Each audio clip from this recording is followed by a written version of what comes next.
Nepal television समाचारका साथमा मायामा कुनै दूरी छैन जब नेपाल टेलिकम गिफ्ट प्याकको साथ छ। डाटा, भोइस र एसएमएस प्याकले राख्छ तपाईलाई सधैँ नजिक। नेपाल टेलिकम, राष्ट्रको सञ्चार।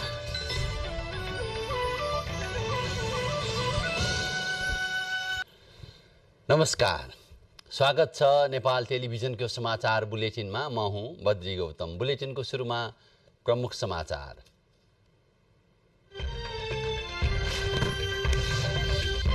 बझाङमा भूकम्प प्रभावितहरूको पुनर्स्थापना र पुनर्निर्माणका विषयमा कार्ययोजना बनाउन प्रधानमन्त्रीको निर्देशन। तत्काल राहत दिन सम्बन्धित निकायलाई आदेश। नेपालगञ्जमा जारी कर्फ्यू आंशिक रूपमा हटाइयो। सुरक्षा संवेदनशीलतालाई ख्याल गर्दै 5 जना भन्दा बढी भेला हुन नपाउने गरी निषेधाज्ञा जारी। बङ्गलादेशमा 9 महिनामा डेङ्गु रोगका कारण 1000 भन्दा बढी मानिसको मृत्यु। संक्रमण अझै बढ्ने अपेक्षा। जलवायु परिवर्तन प्रमुख कारण रहेको विश्व स्वास्थ्य संगठनको भनाई। र 13औं पुरुष विश्वकप क्रिकेट प्रतियोगिता भारतको अहमदाबादमा सुरु हुँदै इङ्ल्यान्ड विरुद्ध टस जितेर न्युजिल्यान्ड पहिले ब्याटिङ गर्दै। अब समाचार विस्तारमा। प्रधानमन्त्री पुष्पकमल दाहाल प्रचण्डले भूकम्प प्रभावितलाई तत्काल राहत दिन सम्बन्धित निकायलाई निर्देशन दिनुभएको छ। क्षतिग्रस्त संरचनाको पुनर्निर्माणका लागि आर्थिक सहयोगको प्रक्रिया तत्काल अघि बढाउन पनि उहाँले आग्रह गर्नुभयो। राष्ट्रिय विपद जोखिम न्यूनीकरण तथा व्यवस्थापन परिषदको 12औं बैठकमा प्रधानमन्त्री प्रचण्डले सरकारका तर्फबाट राहत, उद्धार, उपचार, पुनर्स्थापना तथा पुनर्निर्माणका कुनै कमी हुन नदिने स्पष्ट पार्नुभयो। बझाङ भूकम्पबाट पीडित र प्रभावित जनतालाई राहत, उद्धार, पुनर्स्थापना तथा पुनर्निर्माणका बारेमा आवश्यक निर्णय तथा कार्यान्वयनका लागि विपद जोखिम न्यूनीकरण तथा व्यवस्थापन परिषदको बैठकमा गम्भीर छलफल भएको छ।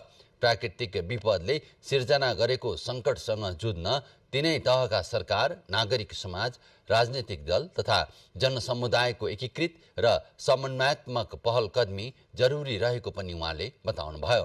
बझाङ केन्द्रबिन्दु भएर गएको भूकम्प, त्यसबाट भएको क्षति र सरकारको कार्ययोजनाबारे छलफल गर्न प्रधानमन्त्रीले आज बैठक बोलाउनु भएको थियो।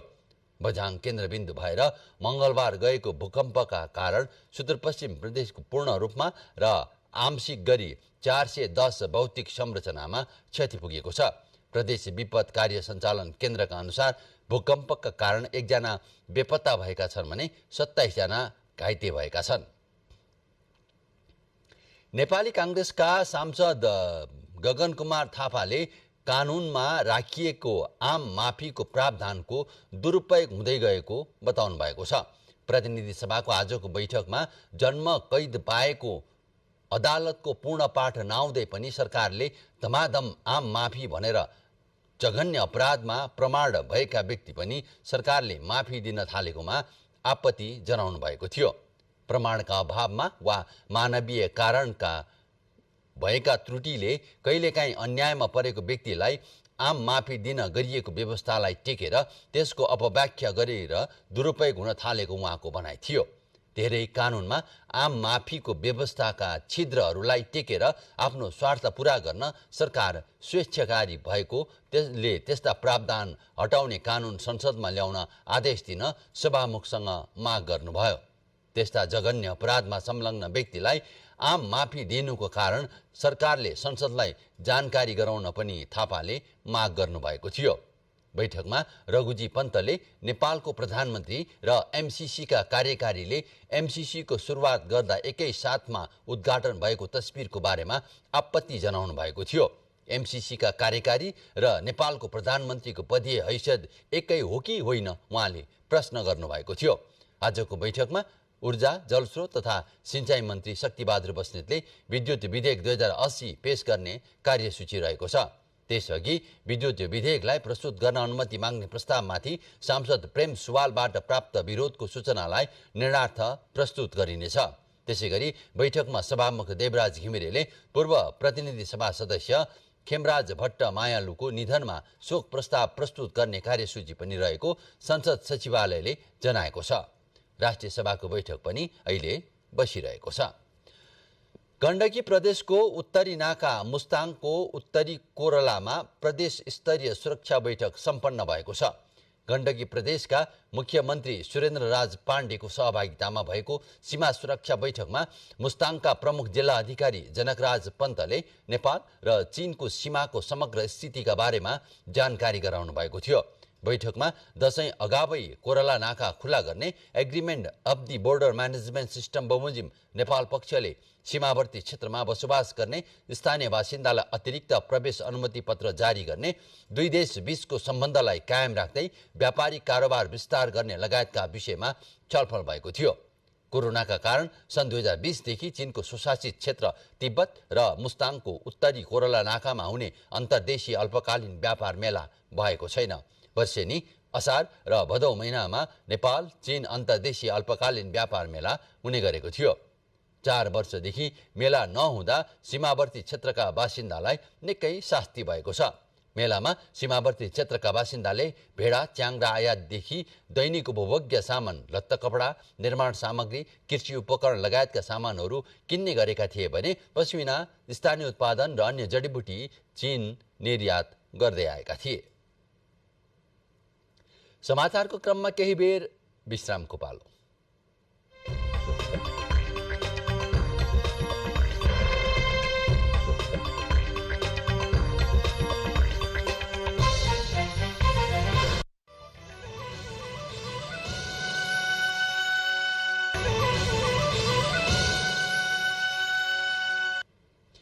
विश्रामपछि पुनः स्वागत छ समाचार राख्ने क्रममा। अब बाँकी प्रसङ्ग। नेपालगञ्ज उपमहानगरपालिका क्षेत्रमा जारी कर्फ्यू आज एक दिन भरका लागि हटाइएको छ। स्थानीय प्रशासन ऐन 2028 बमोजिम आज बिहान 8 बजेदेखि राति 8 बजेसम्मका लागि कर्फ्यू हटाइएको बाँकेका प्रमुख जिल्ला अधिकारी विपिन आचार्यले जानकारी दिनुभएको छ। उपमहानगर क्षेत्रभित्र मङ्गलबारदेखि अनिश्चितकालीन कर्फ्यू आदेश जारी भएकामा आज राति 8 बजेसम्मका लागि हटाइएको हो। तर राति 8 बजेदेखि भोलि बिहान 6 बजेसम्म भने पूर्ववत रूपमा उपमहानगर क्षेत्रभित्र पूर्वमा राप्ती नदी पुल, पश्चिममा खजुरा रोडको इन्द्रपुर जाने बाटो, उत्तरमा राजहाँचोक र दक्षिणमा जमुनाहा नाकाको 4 किल्लामा कर्फ्यू जारी रहने जिल्ला प्रशासन कार्यालय बाँकेले जनाएको छ। हिजो मात्रै जिल्ला प्रशासन कार्यालय बाँकेमा बसेको सर्वपक्षीय बैठकले निषेधाज्ञा खुकुलो बनाउन जिल्ला सुरक्षा समितिमा सिफारिस गर्दै सामाजिक सद्भाव कायम राख्न र सद्भाव भड्किन नदिने प्रतिबद्धता व्यक्त गरेको थियो। सो बैठकले सबै क्षेत्रको उल्लेख्य सहभागिता हुने गरी सद्भाव र्याली आयोजना गर्ने समेत निर्णय गरेको थियो। सामाजिक सञ्जालमा आएका विषयलाई लिएर हिन्दू र मुस्लिम समुदाय बीचको सद्भाव भड्किँदा नेपालगञ्ज अशान्त बनेको थियो। काठमाडौँबाट साउदी अरेबियाको दमाम उडेको नेपाल एयरलाइन्सको जहाज बीच बाटोबाटै नेपाल फर्किएको छ।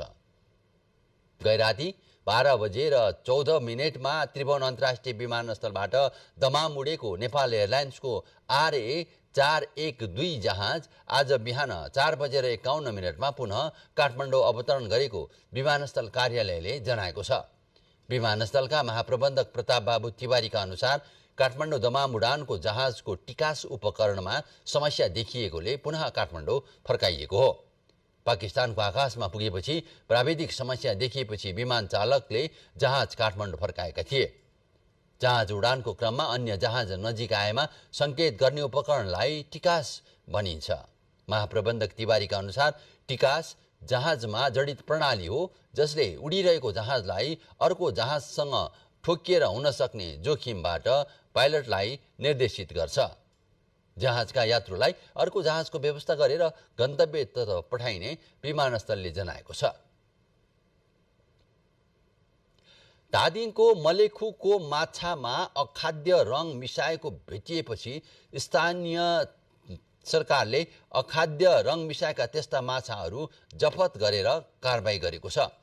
माछामा मानव स्वास्थ्यका लागि निकै हानिकारक रसायनयुक्त रङ मिसाएको भेटिएपछि स्थानीय प्रशासनले कारबाही गरेको हो।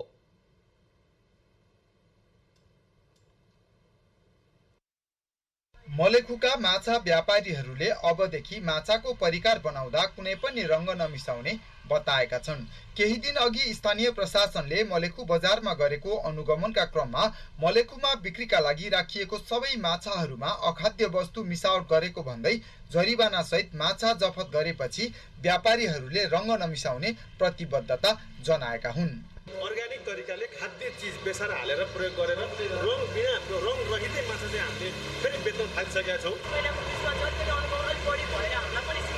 माछाको स्वाद र परिकारका लागि निकै प्रसिद्ध मलेखु बजारमा बिक्रीका लागि राखिएको माछामा मानव स्वास्थ्यका लागि निकै हानिकारक रसायनयुक्त रङ्ग मिसाएको भन्दै कारबाही गरेको हो। अनुगमनपछि मलेखु बजारका माछा व्यापारीहरूले आर्थिक मन्दीका कारण सुस्ताएको व्यापार व्यवसाय पर्व सुरु भएसँगै केही सुधार हुने आशामा रहे पनि अहिले भने ठप्प जस्तै भएको बताएका छन्। आफूहरूले मानव स्वास्थ्यमाथि खेलवाड नगरेको र खाद्य तथा गुण नियन्त्रकबाट आएको अनुगमन टोलीले नै सिफारिस गरेको रङ्ग प्रयोग गर्दै आएको समेत बताएका छन्। तर बताए अनुसार मात्र भने आफूहरूले मिलाउन नजान्दा यस्तो अवस्था आएको व्यापारीहरूले स्वीकारेका छन्। अहिले भने मलेखु बजारका होटल व्यवसायी र माछा व्यापारीहरूले सबै माछाहरू रङ्ग नलाई बिक्रीका लागि राखेका छन्। व्यापारीहरूले यसरी वर्षमा एकपटक मात्र नभई हरेक महिना अनुगमन गर्नुपर्ने समेत माग गरेका छन्।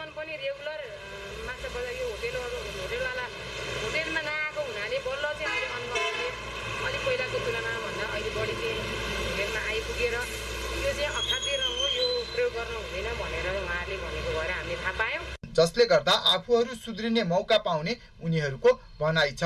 अहिलेको अवस्थामा व्यापार व्यवसाय पनि सुस्ताएको बताउँदै अनुगमनका नाममा वर्षमा एकपटक मात्रै आएर गर्ने चर्को जरिवाना अर्को समस्याको विषय बनेको गुनासो व्यापारीहरूले गरेका छन्।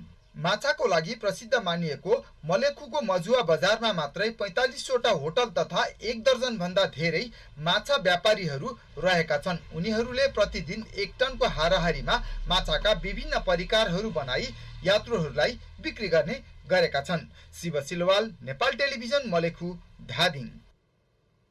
समाचारको क्रममा फेरि पनि केही बेर विश्रामको पालो।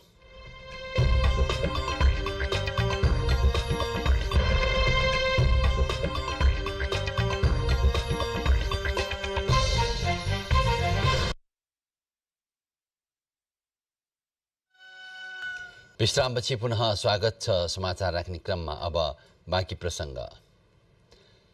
सन्तानको दीर्घजीवन तथा परिवार कल्याणको कामनासहित मनाइने जितिया पर्व आजदेखि मिथिलाञ्चलमा धार्मिक विधिपूर्वक सुरु भएको छ। व्रत बस्नु अघि आजको दिन व्रतालु महिलाले नदी, तलाउ वा पोखरीमा नुहाएर सोही ठाउँमा गिरौलाको पातमा भगवान जितमहान र दिवंगत पितृलाई चिउरा, दही, अमोट र पिना प्रसादको रूपमा चढाई आफू पनि खाने र परिवारका सबै सदस्यलाई खुवाउने चलन छ। त्यसैगरी भोलि बिहान 4 बजेदेखि उपवास बसी निराहार एवं निर्जल रही शनिबार बिहान 10:30 बजेपछि मात्रै व्रत सम्पन्न गर्ने जलेश्वरनाथ महादेवका पुजारी उपेन्द्र पाठकले बताउनु भएको छ। यस व्रतमा व्रतालुले पवित्र सरोवर र नदीमा स्नान गरेर जितमहानको कथा सुन्ने गर्दछन्। व्रतको पहिलो दिन आज पूजापछि कोदोको रोटी, नुनीको साग र माछा खाने चलन छ। त्यसैगरी धार्मिक विधिपूर्वक भोलि बिहानै काग कराउनुभन्दा पहिले व्रतालु महिलाले ओठगन सम्पन्न गर्नुपर्छ, अर्थात् केही खानेकुरा ओठमा लगाउनुपर्छ। त्यसपछि उपवासको क्रम सुरु हुन्छ। झापामा कुखुरा पालक किसानहरू क्रमशः पलायन हुन थालेका छन्। कोरोना महामारीपछि थलिएका किसानहरूले बैंकबाट थप ऋण पाउन नसकेपछि उनीहरू समस्यामा परेका हुन्। त्यति मात्र होइन, कुखुरा व्यवसाय बिचौलियाको कब्जामा रहेकाले पनि किसान व्यवसायबाट बाहिरिनु बाध्य भएको पोल्ट्री व्यवसायी सङ्घका पूर्व सचिव राजेन्द्र भण्डारीले बताउनु भएको छ। पछिल्लो समय बजारमा आएको समस्याका कारण 100 भन्दा धेरै किसान फर्म बन्द गरेर वैदेशिक रोजगार लगायतका अन्य पेसामा पलायन भएका छन्। कुखुरा पालनमा भविष्य नदेखेका किसानहरूले धेरैजसो फर्महरू भत्काउने वा आफै जीर्ण बन्दै गएका छन्। त्यस्तै दमकको पुरानो र ठूलो फार्मको रूपमा चिनिएको दमक एग्रिकल्चर फार्ममा समेत क्षमताभन्दा निकै थोरै कुखुरा राखिएको छ। कोभिड पछि खुलेको बजारमा अन्डाको मूल्य घट्नु र दानाका मूल्य झण्डै दोब्बर हुनाले साना किसानहरू अधिकांश विस्थापित भएको फर्मका सञ्चालक देवेन्द्र प्रसाईको भनाइ छ। बजारमा आएको उतार चढावले धेरै किसानहरू अहिले पनि ऋणको भारी बोकेर जिनतिन व्यवसाय गरिरहेको कुखुरा पालक किसानहरूको भनाइरहेको छ। विषालु सर्पले डसेर एकै घरका 2 बालिकाको मृत्यु भएको छ। कपिलवस्तुको बाणगङ्गामा विषालु सर्पले डसेर एकै घरका दिदी र बहिनीको उपचारका क्रममा लुम्बिनी प्रादेशिक अस्पताल बुटवलमा मृत्यु भएको हो। अस्पतालका सूचना अधिकारी डाक्टर नेत्रबहादुर राणाले दुवै बालिकाको सर्पले टोकेर मृत्यु भएको जानकारी दिनुभयो। मंगलबार राति सर्पले डसेर गम्भीर बिरामी परेका बाणगङ्गा नगरपालिका 9 भलवाडका मोतीलाल छेत्रीका छोरी 3 वर्षीय रितिका र 8 वर्षीय इशिकाको मृत्यु भएको हो। उनीहरूलाई मंगलबार राति घरमा सुतिरहेको बेला सर्पले डसेको थियो। सर्पले डसेको थाहा पाएपछि दुवैलाई बुधबार बिहान उपचारका लागि कपिलवस्तुको गोरुसिङ्गे स्थित सर्पदंश उपचार केन्द्रमा लगिएको थियो। तर त्यहाँ उपचार हुन नसकेपछि अभिभावकले थप उपचारका लागि लुम्बिनी प्रादेशिक अस्पताल बुटवल पुर्याएका थिए। ढिलो उपचार सुरु गरेका कारण बालिकाको मृत्यु भएको बुटवल स्थित लुम्बिनी प्रादेशिक अस्पतालका चिकित्सकले जानकारी दिनुभएको छ। अब केही विदेशका खबर छन्, ती प्रसङ्ग जोड्छौँ एउटा छोटो विश्रामपछि।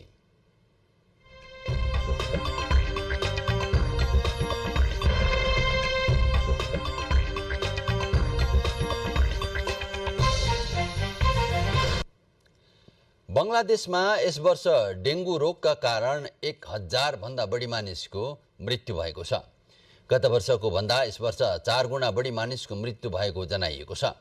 सन् 2023 को पहिलो 9 महिनामा 1030 जनाको डेङ्गुको कारण मृत्यु भएको र 2,10,000 भन्दा बढी मानिस बिरामी भएको बङ्गलादेशको सरकारी तथ्याङ्क छ। लामखुट्टेको टोकाइबाट सर्ने डेङ्गु रोगका कारण 15 वर्ष मुनिका 112 जना बालबालिकाको मृत्यु भएको छ। निकै घना बस्ती रहेको बङ्गलादेशमा डेङ्गु मात्र नभई लामखुट्टेको टोकाइबाट हुने अन्य रोगबाट समेत बच्नका लागि सतर्क रहन चिकित्सकहरूले आग्रह गर्दै आएका छन्। साथै बङ्गलादेशका अस्पतालहरू डेङ्गु रोगका संक्रमितहरूले भरिएका कारण पनि चिकित्सकहरूले थप सतर्कता अपनाउन आग्रह गरेका हुन्। विश्व स्वास्थ्य सङ्गठनले भने जलवायु परिवर्तनको असरका कारण डेङ्गु लगायत अन्य रोगको संक्रमण बढिरहेको जनाएको छ। अब पालो खेलकुद समाचारको।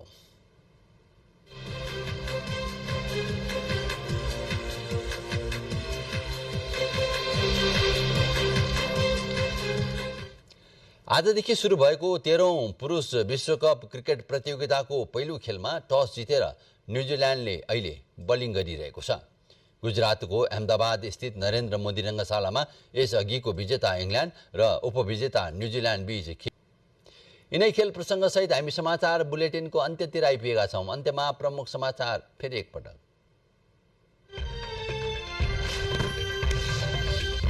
बझाङमा भूकम्प प्रभावितहरूको पुनर्स्थापना र पुनर्निर्माणका विषयमा कार्ययोजना बनाउन प्रधानमन्त्रीको निर्देशन, तत्काल राहत दिन सम्बन्धित निकायलाई आदेश। नेपालगञ्जमा जारी कर्फ्यू आंशिक रूपमा हटाइयो। सुरक्षा संवेदनशीलतालाई ख्याल गर्दै 5 जना भन्दा बढी भेला हुन नपाउने गरी निषेधाज्ञा जारी। बङ्गलादेशमा 9 महिनामा डेङ्गु रोगका कारण 1000 भन्दा बढी मानिसको मृत्यु, संक्रमण अझै बढ्ने अपेक्षा। जलवायु परिवर्तन प्रमुख कारण रहेको विश्व स्वास्थ्य सङ्गठनको भनाइ र 13औं पुरुष विश्वकप क्रिकेट प्रतियोगिता भारतको अहमदाबादमा सुरु हुँदै इङ्ल्यान्ड विरुद्ध टस जितेर न्युजिल्यान्ड पहिले ब्याटिङ गर्दै। हवस् त 2 बजेको समाचार बुलेटिन सकियो। नमस्कार।